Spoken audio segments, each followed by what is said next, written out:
Okay, South Carolina LSU. They did it. It was a good game. I thought I'm going to go ahead and just review it and sort of go through the things that I was looking for in that game. First, let's start with my prediction. Yes, I was wrong. I had LSU by 10 points. I thought they would overwhelm them with sort of intensity and passion, as I thought they would be desperate for the win just after having coming off the loss from Auburn.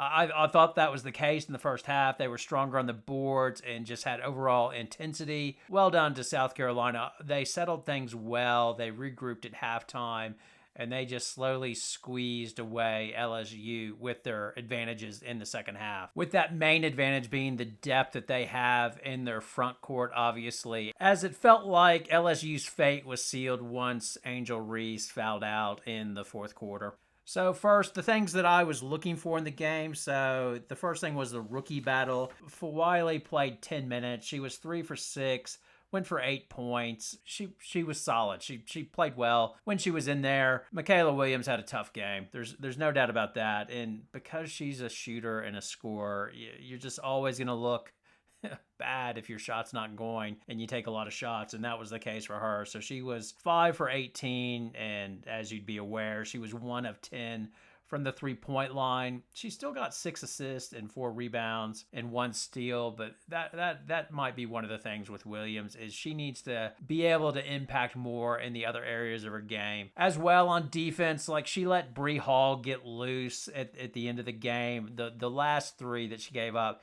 she really got caught in no man's land. It was either she really didn't double hard on Cardoso, but at the same time, she sort of hedged like she was going, but then sort of didn't go hard enough, in my opinion. If you're going to do that, then go. But she's sort of in that middle land, and then Cardoso kicked it out, and Bree Hall, that was a massive shot by her.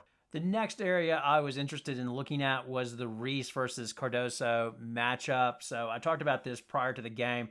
I was really impressed by Reese. Like I would say this is the best game she's had since LSU won the national championship. She's taken a lot of I felt she went hard and she won the matchup. So Cardoso was 5 for 11, 11 points, 8 rebounds, 2 assists, 2 steals, and 2 blocks. And Reese was 7 of 15 for 15 points, 8 rebounds, 4 assists, 1 steal, 2 blocks. So in the numbers game, Reese won it, but as well, just in the game, Reese really battled hard against Cardoso.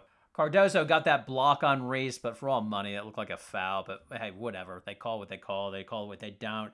But then Reese came back and got a block of her own. I thought they went back and forth, and I thought it was just really 2 good players going at it. Reese hit that outside jumper as well, but really she stepped up to the competition. She had a big honor, and she did really well. We talked about this a bit in the pregame, but what would they do if Reese got in foul trouble or when they took her out for fatigue? And that was the difference in the game. So South Carolina could go Fagan and Watkins, who just next man up, and they were great. And LSU did not have Samaya Smith, obviously. And then I thought Del Rosario battled well, so I had a over-under bet. Would she get over 5 minutes or not? And she actually got 17 minutes, which is way too many minutes for her to be on the court. But Mulkey really didn't have any other options in terms of she wanted to stay big, which she did. And Cardoso just ate her up. Like there was one where Del Rosario tried to flop. I'm glad the refs didn't give that.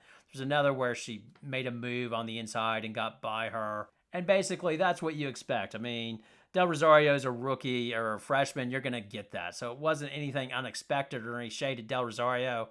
I thought she battled as best she could. But yeah, they were outmanned clearly in the front court, and that came to roost. And then the last thing that I was really keen to look at in this game was how would the LSU point guards, HVL, hold up? Because I thought South Carolina was going to put pressure all the time on her and really try to expose her, which they did at times. But overall, HVL, she won a few, she lost a few. There was obviously the pass to Reese that caused Reese to get her 3rd foul. And then Mulkey was fired up, so she went to Poa, but then she got irritated at Poa. I mean, Mulkey, she reminds me of Steve Spurrier as a coach. Like, he used to yank QBs because he was a QB himself, and he gets so pissed off when they do the wrong thing. And I think Mulkey has a little bit with her point guards. They have to sit right next to her and have her be in their ears saying, what are you doing? You've got to do better than this. But when Poa went on, she got in the doghouse as well, as she got allowed Pow Pow to take a drive to the basket on her. It was just pretty bad defense. And then straight away when she's taking it down, like, she got pressed pretty hard with the ball and just didn't know what to do with it. Before Mulkey could get out, she had to drive to the lane and threw up a shot that went in through some miracle. And then after that, she was out. Mulkey held her down just to 3 minutes. So that was surprising because she's been averaging over 20 minutes a game. Some of that was probably related to Falajah Johnson, as she did a good job on Pow Pow, like really held her in check. I think fatigue might have gotten to Johnson at the end of the game, which allowed Tahina Pow Pow to get away a bit and get some of her threes off. But Johnson, her lankiness, I think, gave Pow Pow some trouble early on through the first 3 quarters. If it was myself, I probably would have gone Poa a bit more. Like, I think a split of 10 and 10 between Poa and Del Rosario would have been a better mix for LSU. I know LSU would say, well, we're giving up too much on defense, but you were already giving stuff up anyway with Del Rosario. I think it would have been interesting to see if they would have gone small for just a little bit and just swarmed Del Rosario and see if they could hold up. The individual matchups in this game were great. So I liked watching Kits go up against Morrow. I thought they won a few, lost a few, each of them. I thought they were both excelling on offense. And then I thought they went Watkins to sort of slow down Morrow a bit. And after Reese went out, I thought Staley said, yeah, we're going to put the clamps on you and not let you go to Morrow to be your option on offense to bail you out. And initially, Morrow took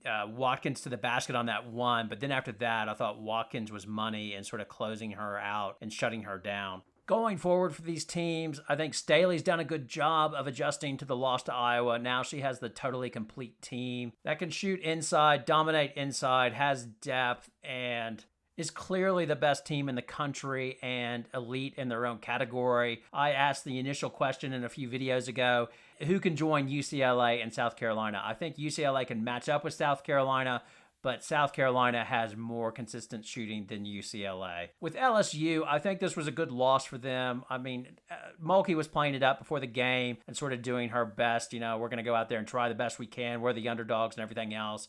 And want to take positives away from the game. I think she did that. I think LSU still has a point guard issue. I think HVL did better in this game, but it was telling. There was one point where Falajah ran the point, like that one where she almost got the backcourt violation, and HVL was calling for the ball. It's sort of that thing. They just don't really have a confident floor general or one the players believe in, and it's my damn ball. Get the hell out of here. I run the offense. I know Williams had a rough game, but I still see her as the true point guard, or should be the true point guard of that team, because they always look better when she has the ball up top and sort of dribbles off of it and can get passes off of it sometimes. And I just think that would keep her involved without forcing her shot so much. And then when she draws a crowd, it'd be the kick to Haley, and I think it would look a lot better. Anyway, your thoughts, your poison, yeah, give it to me, South Carolina fan, for me daring to pick against you. Thanks a lot for watching. Have a great day. Good night.